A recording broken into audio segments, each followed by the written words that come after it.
ನಾವು ಜನ ಆದರೆ ಹಿಂಗೆ ರೆಸ್ಟು ಮಾಡ್ಕೊಂಡು ಹೋಗಬೇಕು. ನೋಡಿ ಇವರು ಅದು ಎಷ್ಟೇ ದೂರ ಇರಲಿ ಒಂದೇ ಸಮ ಹೋಗ್ತಾನೆ ಇರ್ತಾರೆ.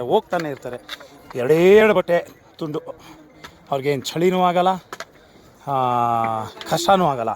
ಹೆಂಗೇಳಿ ಈ ರಹಸ್ಯ ಈ ಪರ್ವತಗಳಲ್ಲಿದೆ, ಹಿಮಾಲಯ ಪರ್ವತಗಳಲ್ಲಿ. ಏನಪ್ಪ ಅಂದರೆ ಆ ಶಕ್ತಿ, ತನ್ನ ಒಂದು ಭಕ್ತಿಯಿಂದ ಆ ಶಕ್ತಿನ ಎಳಿತಾರೆ.